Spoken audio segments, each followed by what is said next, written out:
Hello जी, नमस्कार दोस्तों। मैं हूं आपका दोस्त अरविंद। हमारे यूट्यूब चैनल रीड कर में आपका स्वागत है।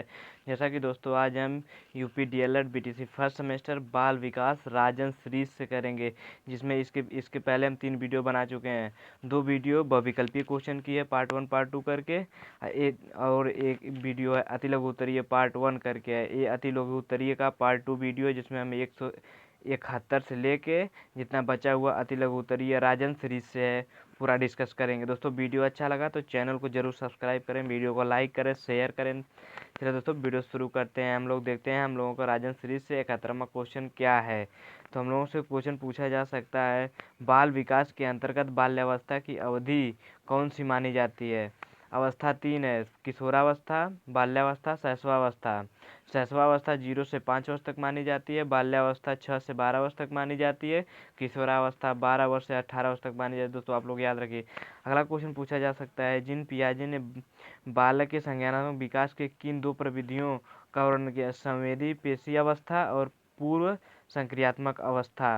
अगला क्वेश्चन हम लोगों से पूछा जा सकता है, पूर्व ज्ञान विषय वस्तु शारीरिक स्वास्थ्य व परिपक्वता, मानसिक स्वास्थ्य व परिपक्वता, अधिगम की इच्छा व प्रेरणा आदि किसे प्रभावित करने वाले कारक माने जाते हैं। अधिगम को, यानी अधिगम का मतलब होता है सीखना। अगला क्वेश्चन है, पावलो द्वारा अपने प्रयोग में पहली घंटी बजती थी फिर भोजन दिया जाता था, यह प्रक्रिया कई बार होने पर अंत में क्या पाया जाता है। पावलो द्वारा प्रयोग के संदर्भ में अंत में अनुकरण पाया जाता है। पावलो द्वारा कुत्ते पर प्रयोग किया गया। अगला क्वेश्चन पूछा है, बुद्धि लब्धि निकालने का सूत्र क्या है। बुद्धि लब्धि बराबर होता है मानसिक आयु बटा वास्तविक आयु गुणे 100। अगला क्वेश्चन हम लोगों से हमारे सेमेस्टर एग्जाम में पूछा जा सकता है, सीएटी का निर्माण किसने किया। सीएटी का निर्माण एक वैज्ञानिक है जिनका नाम है लियोपोल्ड बेलाक, इन्होंने 1948 ईस्वी में किया। अगला क्वेश्चन हम लोगों से पूछा जा सकता है, सीखने से संबंधित प्रभाव के नियम का प्रतिपादन किसने किया। थार्नडाइक ने किया। अगला क्वेश्चन है, अवर्गीकृत प्रदत्त के अंतर्गत विषय संख्या होने पर माध्यिका ज्ञात करने का सूत्र। माध्यिका यम से प्रदर्शित करते हैं, जो यन दिया है संख्या दिया गया है, तो यम बराबर होता है यन प्लस 1/2। अगला क्वेश्चन है हम लोगों का राजन सीरीज से, व्यक्तित्व का वह प्रकार जिसके अंतर्गत व्यक्ति दूसरे लोगों समाज के अन्य लोगों की प्रगति के लिए सोचकर कार्य करता है, क्या कहलाता है। बहिर्मुखी व्यक्तित्व वाला कहलाता है। अगला क्वेश्चन पूछा जा सकता है, नियमित दिनचर्या सबके साथ समायोजन, आत्मविश्वास, संयोगात्मक परिपक्वता और आत्म मूल्यांकन की क्षमता किसका प्रमुख लक्षण है। अच्छे व्यक्ति का लक्षण। अगला क्वेश्चन है हम लोगों का पूछा जा सकता है, सीखने के वक्र में सीखने में उन्नति होना किस रूप में प्रदर्शित की जाती है। तो सीखने के वक्र में सीखने की उन्नति होना वक्र के बढ़ते क्रम को प्रदर्शित किया जाता है। अगला क्वेश्चन हम लोग राजन से, बालक की बुद्धि कब रुक जाती है। 25 वर्ष की आयु में पूर्ण होने पर स्थिरता प्राप्त कर रुक जाती है। अगला होता है, टीएटी का संबंध किससे है। टीएटी का संबंध व्यक्तित्व परीक्षण से, जिनका प्रतिपादन मरे एवं मार्गे ने 1935 ईस्वी में किया। अगला क्वेश्चन पूछा जा सकता है, स्मृति का मुख्य कार्य क्या है। पूर्वानुभव को संजो कर रखना तथा समय आने पर याद दिलाना ही स्मृति मुख्य कार्य है, स्मृति कहलाता है। कोई चीज़ पीछे से याद किया हुआ है उसको इस समय उस चीज़ को याद करना स्मृति कहलाता है। अगला क्वेश्चन, सक्रिय विस्मृति से क्या तात्पर्य है। सक्रिय विस्मृति का कारण व्यक्ति वह स्वयं ही किसी बात को भूलने का प्रयास करके उसे भुला देता है। फ्रायड के अनुसार हम विस्मृति को क्रिया द्वारा अपने खुद अनुभव को स्मृति से निकाल देते हैं। जैसे विस्मृति क्या होता है, विस्मृति जैसे कोई पीछे की चीज़ हम लोग पहले का याद किए हुए हैं उसको फिर वर्तमान में हम लोग याद कर रहे हैं, वो याद नहीं आ रहा तो विस्मृति कहते हैं। और सक्रिय विस्मृति यानी कि हम उसे जान के भुला देते हैं। अगला क्वेश्चन पूछा, सृजनात्मक से क्या अर्थ है। सृजनात्मक का मतलब होता है किसी चीज़ को दूसरे रूप में परिवर्तन करना। सृजनात्मक का अर्थ मौलिकता से लिया जाता है। मौलिकता मुख्य साहचर्य सृजनात्मक से साहचर्यों के तत्वों का मिश्रण है। उस कार्य को सृजनात्मक कार्य कहते हैं जिनका कार्य परिणाम नवीन है। जैसे हम कोई कार्य जानते हैं, उस कार्य जानने के दूसरे चीज़ में प्रयोग करना, दूसरे रूप में उसका प्रयोग करना सृजनात्मक कहलाता है। अगला क्वेश्चन, व्यक्तित्व की परिभाषा दीजिए। एक वैज्ञानिक है। मन के अनुसार व्यक्तित्व की परिभाषा एक व्यक्ति के ढांचे, व्यवहार के रूपों, रुचियों, विवृत्तियों, संगठनों, योजनाओं तथा अभिरुचियों के सबसे अधिक लाक्षणिक संकल्प के रूप में की जा सकती है। अगला क्वेश्चन है, सोर्स परीक्षण विधि को किस मनोवैज्ञानिक ने आरंभ किया था? हरमन सोर्स ने सोर्स परीक्षण का आरंभ 1960 ईस्वी में किया था। अगला क्वेश्चन है, मध्यमान का उपयोग कब किया जाता है? जब पृथक प्राप्तांकों के योग से प्रतिनिधित्व प्राप्तांक प्राप्त करने हो तब मध्यमान का प्रयोग किया जाता है। मध्यांक की कोई एक परिभाषा लिखिए। मध्यांक क्या है? हमारे एक वैज्ञानिक कानर के अनुसार मध्यांक समयक श्रेणी का वह चर मूल्य है जो समूह को दो बराबर भागों में इस प्रकार बांटता है कि वह भाग में सभी मूल्य मध्यांक से अधिक और दूसरे भाग में सभी उससे छोटे होते हैं, मध्यांक कहलाता है। अगला क्वेश्चन है, जन्म के समय शिशुओं के भीतर कितने संवेग पाए जाते हैं? 3 संवेग पाए जाते हैं। बुद्धि के बहुकारक सिद्धांत का प्रतिपादन किस वैज्ञानिक द्वारा? थर्नडाइक द्वारा किया गया है। अंतर्मुखी व्यक्तित्व से क्या तात्पर्य? अंतर्मुखी व्यक्तित्व उस व्यक्तित्व को कहते हैं जो आत्मचिंतन अधिक करता है, दार्शनिक प्रवृत्ति का होता है तथा कम सामाजिक होता है, उन्हें अंतर्मुखी कहते हैं। अगला क्वेश्चन है, सामान्य बौद्धिक स्तर के बालक की बुद्धि लब्धि कितनी होती है? 90 से 109 तक होती है। अगला क्वेश्चन है, बुद्धि परीक्षण के लिए प्रयुक्त होने वाले TAT परीक्षण का निर्माण किसने किया? मरे एवं मार्गे ने किया। 1935 में मरे ने किया, मार्गन ने 1938 में किया। ठीक। अगला क्वेश्चन, अभिप्रेरणा का क्या अर्थ है? अभिप्रेरणा यानी मोटिवेशन। किसी बालक को मोटिवेट कैसे किया जाए कि वो पढ़ाए या कोई कार्य करे? अभिप्रेरणा एक प्रक्रिया है जिसमें सीखने वाले की आंतरिक शक्तियों या आवश्यकताओं उनके वातावरण में विभिन्न लक्ष्यों की ओर निर्देशित करता है। अगला क्वेश्चन है, हल के अनुसार एक वैज्ञानिक हल के अनुसार सीखने की प्रक्रिया का आधार क्या है? हल का मत है कि सीखने की प्रक्रिया का आधार आत्म संशोधन है। दोस्तों वीडियो में कमेंट करें। अगला क्वेश्चन है हम लोगों का, सीखने की कोई एक परिभाषा लिखिए। वुडवर्थ के शब्दों में वुडवर्थ ने क्या बताया सीखने की प्रक्रिया? नवीन ज्ञान व प्रतिक्रियाओं को अर्जित करने की प्रक्रिया को सीखना अधिगम कहलाता है। अगला क्वेश्चन है, बच्चों के भाषा विकास में अवरोधन के 2 कारण लिखिए। ध्वनि दोष के कारण भाषा विकास में अवरोध होता है। जैसे कोई पढ़ रहा है, कहीं से कोई ध्वनि आ गई तो उसके पढ़ाई में अवरोध यानी ध्यान भटक गया उसका। बोलने के अंग में दोषों के कारण भी भाषा का विकास अवरोध कहलाता है। अगला क्वेश्चन है, बाल विकास के अंतर्गत शैशवावस्था की आयु कितनी मानी? जन्म से 5 वर्ष मानी जाती है। अगला क्वेश्चन पूछा जा सकता है, प्यास, भूख, निद्रा, प्रतिष्ठा में कौन अर्जित प्रेरणा के अंतर्गत आता है? प्रतिष्ठा। अगला क्वेश्चन, सीखी गई सामग्री को पुनः स्मरण करने की असफलता क्या कहलाती है? विस्मृति कहलाती है। अगला क्वेश्चन है हम लोगों का, अगला क्वेश्चन है, किसी अवर्गीकृत प्रदत्त में सबसे अधिक बार आने वाली संख्या क्या कहलाती है? बहुलांक कहलाती है। अगला क्वेश्चन है, परोक्ष वस्तुओं के संबंध में चिंतन करना क्या कहलाता है? कल्पना। जो सामने वस्तु रखी गई उस पर चिंता करना क्या कहलाता है? कल्पना। अगला क्वेश्चन है, बालक के केंद्रक में सामान्यतः कितने गुणसूत्र होते हैं? सामान्यतः कितने 46 गुणसूत्र पाए जाते हैं। अधिगम स्थानांतरण को स्पष्ट कीजिए, क्वेश्चन पूछा जा सकता है। तो हम लोग लिख सकते हैं, सीखने के स्थानांतरण से आशय है कि किसी विषय के सीखने से उपलब्ध ज्ञान अथवा किसी कार्य का अभ्यास कार्य करने से प्राप्त होने वाले प्रशिक्षण का दूसरी परिस्थिति में प्रयोग करना ही सीखने का स्थानांतरण कहलाता है। जैसे कोई ज्ञान है, उस ज्ञान का किसी दूसरे रूप में परिवर्तन करके उस कार्य को करना स्थानांतरण कहलाता है। अगला क्वेश्चन है 108, प्रश्न नंबर 108, बालक के केशों एवं पेशियों के में समय के साथ साथ होने वाला वह परिवर्तन जिसके कारण वह निश्चित समय पर ही कोई कार्य करने की योग्य होता है क्या कहलाता है? परिपक्वता। या परिपक्वता की आयु कितनी वर्ष मानी जाती है? 25 वर्ष की आयु में पूर्ण रूप से परिपक्वता मानी जाती है। अगला क्वेश्चन, वैयक्तिक एवं सामूहिक बुद्धि परीक्षण में मुख्य अंतर क्या है? वैयक्तिक बुद्धि परीक्षण व्यक्तिगत रूप से प्रशासित किए जाते हैं जबकि सामूहिक बुद्धि परीक्षण समूह में प्रशासित किए जाते हैं, यही परिवर्तन है। अगला क्वेश्चन है, पावलोव ने सीखने से संबंधित अपने सिद्धांत का प्रतिपादन किसके ऊपर किया? कुत्ते पर किया, जो घंटी बजने पर लार टपकने लगता है। अगला क्वेश्चन, जब कोई बालक सीखने में तत्पर होता है तब वह जल्दी से चीज़ों को सीख लेता है। यह थांडाई के सीखने के किस नियम के तत्परता का नियम, अभ्यास का नियम, तत्परता का नियम और एक है हम लोग प्रभाव का नियम। अगला क्वेश्चन है शारीरिक रचना, बुद्धि, रुचि, व्यक्तिगत गुणों में एक व्यक्ति का दूसरे व्यक्ति से भिन्न होना क्या कहलाता है? तो व्यक्तिगत भिन्नता कहलाता है। अगला क्वेश्चन वह मानवीय योग्यता जिसके द्वारा व्यक्ति किसी नवीन रचना विचार को प्रस्तुत करता है क्या कहलाता है? सृजनात्मकता कहलाता है।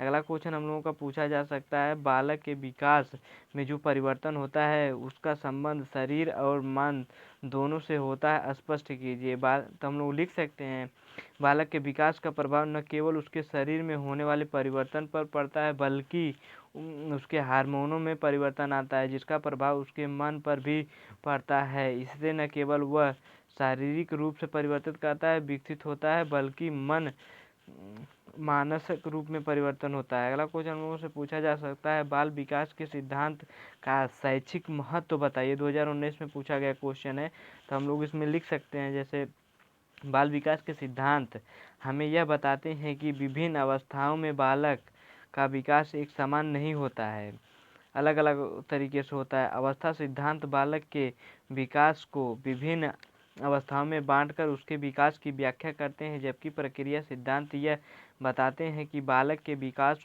को प्रक्रिया के आधार पर बांटकर भी उसे विकास की भविष्यवाणी की जा सकती है। अगला क्वेश्चन पूछा जा सकता है शैशवावस्था में शिक्षा का स्वरूप कैसा होना चाहिए। शैशवावस्था हम लोग लिख सकते हैं शैशवावस्था में बालक को दी जाने वाली शिक्षा उसके भविष्य के प्रकार की नींव का कार्य करती है। इस समय उसे भाषा, अविचार, विचार, नैतिक आदत निर्माण की शिक्षा दी जानी चाहिए शैशवावस्था में। ठीक। अगला क्वेश्चन बाल्यावस्था में मानसिक विकास की दो विशेषताएं लिखिए। 2019 में क्वेश्चन पूछा गया, तो हम लोग लिख सकते हैं बाल्यावस्था में बालक की ज्ञानेंद्रियों प्रौढ़ होने लगती हैं। अगला लिख सकते हैं पॉइंट बाल्यावस्था में बालक संवेदना में प्रत्यक्ष ज्ञान की ओर बढ़ने लगता है। अगला क्वेश्चन बालक के विकास में संचार माध्यम से दो लाभ लिखिए। बालक के ज्ञान का विकास होता है, बालक का सामाजिक वातावरण बढ़ता है। अगला क्वेश्चन पूछा जा सकता है बाल विकास में अधिगम की सम्मेलन व चिरागोष्ठी विधि क्या है। चिरागोष्ठी, तो हम लोग चिरागोष्ठी विधि को समझते हैं। अधिगम की सम्मेलन तथा चिरागोष्ठी विधि एक अत्यंत महत्वपूर्ण विधि है। इसके माध्यम से छात्र का अधिगम अच्छा हो सकता है। इस विधि में कुछ विद्वान मिलकर सम्मेलन या विचार विमर्श द्वारा समस्या का समाधान ढूंढते हैं। अगला क्वेश्चन पूछा जा सकता है बुद्धि लब्धि का सूत्र, जैसे हम पीछे तो IQ लेवल मानसिक आयु बटे वास्तविक आयु गुणे 100 यानी MA बटा CA गुणे 100 इस तरीके से। अगला क्वेश्चन बालक में भी स्मृति कम करने के कोई दो उपाय बताइए। विस्मृति यानी भूलने की शक्ति कम करने, किसी वस्तु को स्मरण करने में पूर्ण ध्यान होना चाहिए। स्मरण के पश्चात विश्राम करना चाहिए, तब उसे कोई चीज़ याद बरकरार रहती है। प्रतिद्वंदिता से आप क्या समझते हैं? जब कोई व्यक्ति भिन्न समूहों या व्यक्तियों से अधिक श्रेष्ठ स्थापित करने के लिए प्रयास करता है तो उसे प्रतिद्वंदी कहते हैं। अगला क्वेश्चन हम लोगों से पूछा जा सकता है सीखने में पठार के दो प्रमुख कारण एवं उन्हें दूर करने के उपाय बताइए। दो कारण प्रेरणा का अभाव, अभ्यास का अभाव। दूर करने के क्या क्या उपाय हो सकते हैं? विभिन्न साधनों का प्रेरणा देना, शारीरिक एवं मानसिक थकान को दूर करने के उपाय करना, आदतों को सुधारने का प्रयास करना। अगला क्वेश्चन हम लोगों से पूछा जा सकता है शिक्षक को बाल विकास का ज्ञान क्यों आवश्यक है, दो कारण लिखिए। तो शिक्षक के लिए बाल मनोविज्ञान की उपयोगिता को निम्नलिखित बिंदुओं द्वारा स्पष्ट किया जाता है। बाल मनोविज्ञान शिक्षक को सम्यक दृष्टिकोण प्रदान करता है। अगला पॉइंट है बाल मनोविज्ञान की सहायता से बालक के विकास की विभिन्न अवस्था का ज्ञान प्राप्त हो जाता है। इससे शिक्षक रुचि, क्रिया, खेल के सिद्धांत पर आधारित शिक्षा पद्धति का उपयोग करता है बालक को सिखाने में यानी शिक्षा देने में, बालक को विकसित करने में। अगला पॉइंट लिख सकते हैं बाल मनोविज्ञान कक्षा में उपयुक्त शैक्षिक वातावरण उत्पन्न करने में सहायक होता है। अगला क्वेश्चन पूछा जा सकता है शैशवावस्था की प्रमुख दो विशेषता बताइए।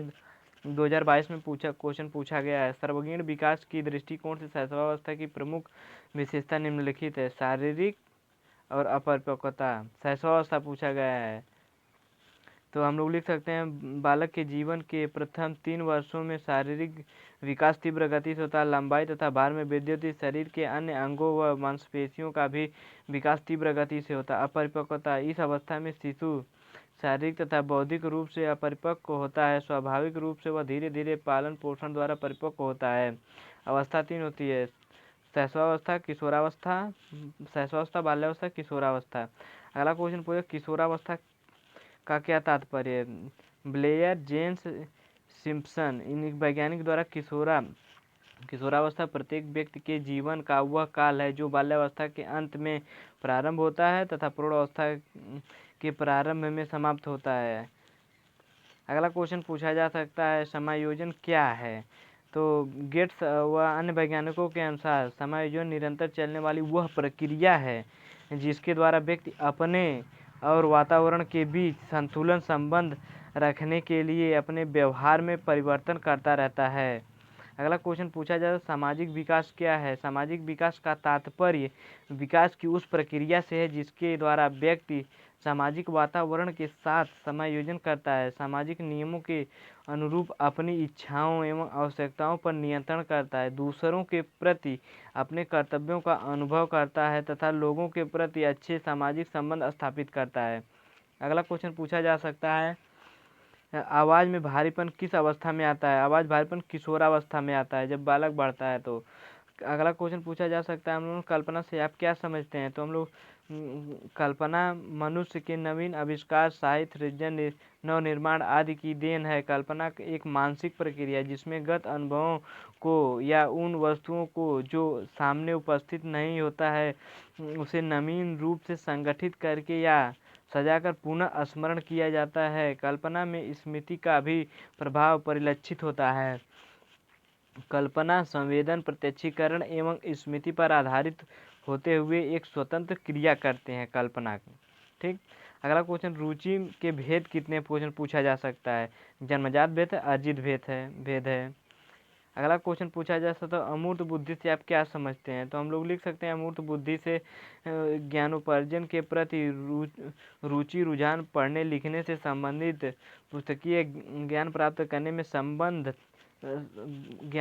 करने में शब्दों तथा प्रतीकों के रूप में उपस्थित समस्याओं को हल करने में प्रकट होती है, जैसे गणित के सूत्रों को हल करने में, दर्शन एवं तर्क शास्त्र के विषयों को समझने में, साहित्य रचना की सौंदर्यभूति में यही बुद्धि कार्य करती है। अगला क्वेश्चन हम लोगों से पूछा जा सकता है हम लोगों के शारीरिक विकास का अध्ययन क्यों जरूरी है, 2 कारण बताइए। तो शारीरिक विकास मानव जीवन का सर्वाधिक महत्वपूर्ण पक्ष है। माता पिता एवं गुरुजनों के लिए विभिन्न आयु में होने वाले परिवर्तन एवं उसको प्रभावित करने वाले कारकों का ज्ञान होना आवश्यक है। व्यक्ति की शारीरिक रचना उसके संपूर्ण व्यवहार को प्रभावित करती है, अतएव व्यवहार में परिशोधन की तरह भी ध्यान देना चाहिए। बालक के शारीरिक विकास का भावी जीवन और शिक्षा प्रक्रिया से गहरा संबंध, अतः शारीरिक विकास पर जन्म से ही ध्यान देना आवश्यक है। यही शारीरिक विकास का अध्ययन है। अगला क्वेश्चन पूछा जा सकता है बाल्यावस्था की 2 विशेषता बताइए, शारीरिक तथा मानसिक। तो हम लोग देख लेते हैं बाल्यावस्था में शारीरिक तथा मानसिक विकास में स्थिरता आ जाती है। विकास की स्थिरता शारीरिक तथा मानसिक शक्तियों को दृढ़ प्रदत्त करती है। बालक की चंचलता घटती है, उसका मानसिक परिपक्व दिखाई देने लगता है तथा वह प्रौढ़ों के समान व्यवहार करने लगता है। और एक परिवर्तन मानसिक योग्यता में वृद्धि। बाल्यावस्था के दौरान बालक की मानसिक क्षमता में लगातार वृद्धि होती रहती है। संवेदना, प्रत्यक्षीकरण, स्मरण शक्ति का विकास द्रुत गति से होता है। अस्थायी स्मृति में वृद्धि होती है। अगला क्वेश्चन हम लोगों से 35वां नंबर का क्वेश्चन है राजन सीरीज का, बालक के संयोगात्मक विकास से संबंधित विकासात्मक सिद्धांत का प्रतिपादन किसने किया, जीन पियाजे के द्वारा किया गया है। अगला क्वेश्चन हम लोग जो अति लघु उत्तरीय का लास्ट क्वेश्चन है राजन सीरीज का 136 नंबर का, व्यक्ति की वह मनोस्थिति जिसके द्वारा वह विभिन्न परिस्थितियों में सामाजिक तथा व्यक्तिगत समायोजन स्थापित करने में समर्थ होता है, क्या कहलाता है, समायोजन कहलाता है। इस वीडियो में दोस्तों बस इतना ही। अगली वीडियो हम लोगों का लघु उत्तरीय प्रश्न की आएगी। दोस्तों वीडियो अच्छा लगा तो चैनल को सब्सक्राइब करें, वीडियो को लाइक करें, शेयर करें। धन्यवाद दोस्तों।